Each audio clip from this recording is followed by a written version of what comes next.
What, pray tell, is the big deal about...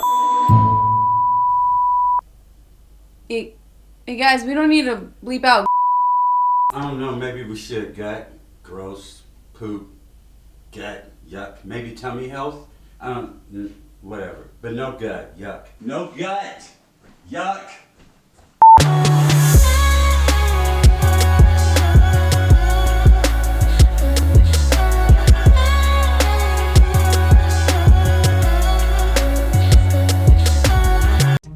Why is gut health important?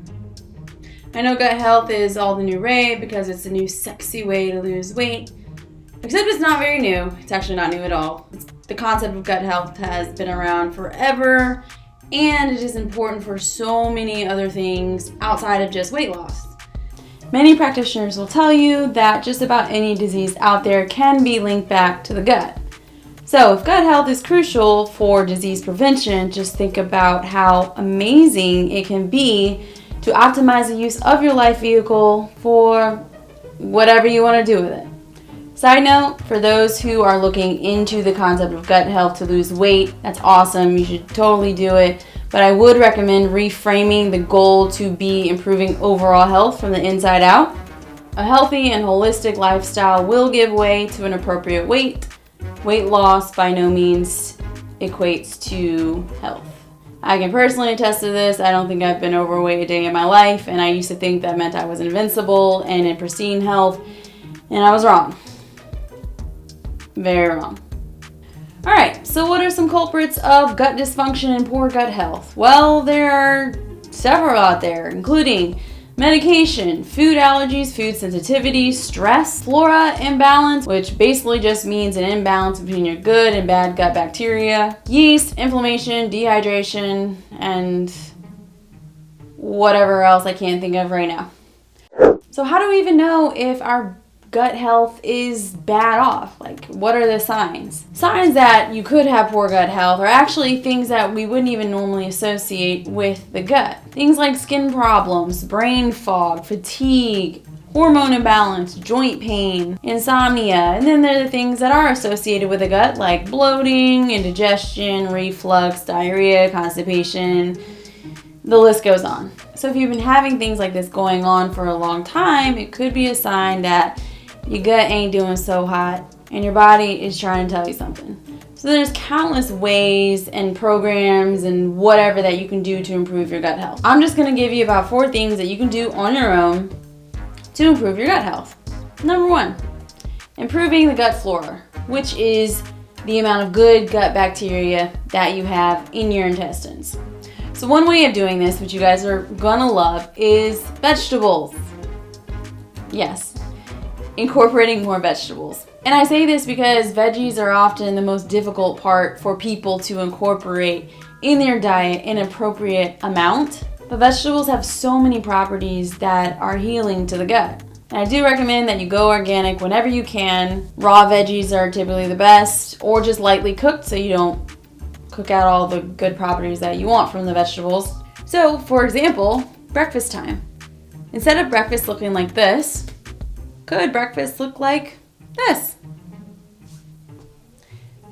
And when it's time for dinner, instead of dinner looking like this, could dinner look like this?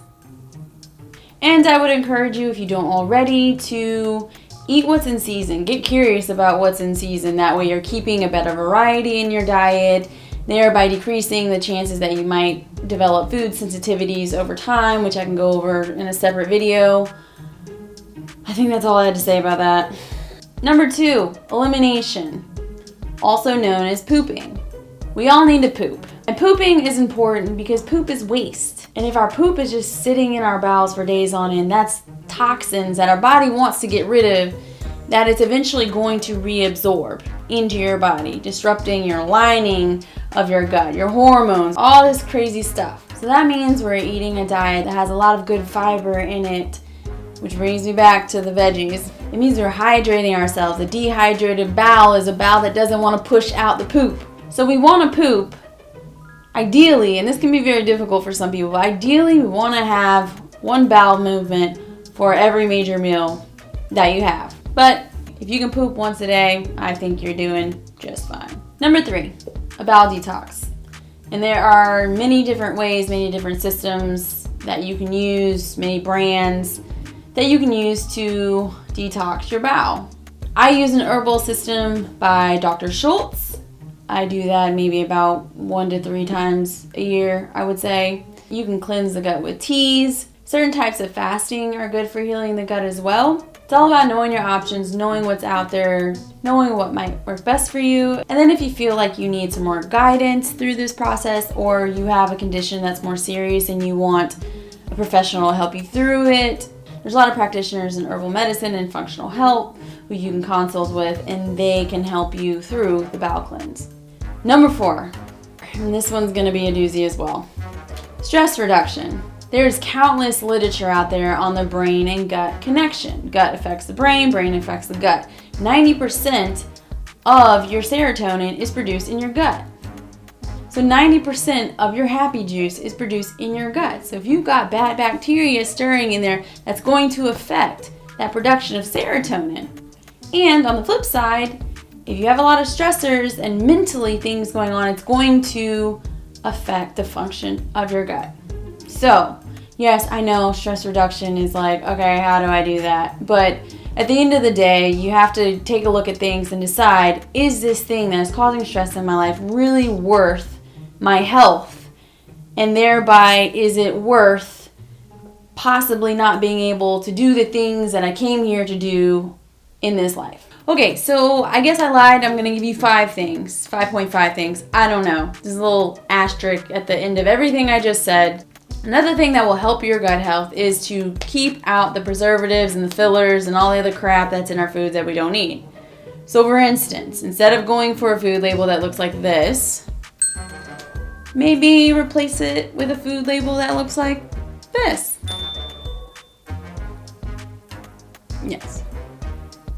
So all those like preservatives and those fillers and additives that are put in our food, it's really not good for our gut. Like our body doesn't really know what to do with them.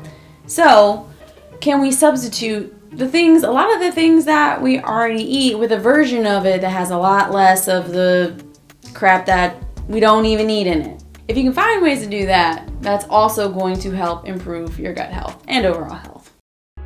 Hey guys, thanks so much for watching. I hope you enjoyed it. Hope it was helpful. Like, subscribe, comment, press the little bell button so you know when the next episode is out. And I'll see you guys next time. Toodles!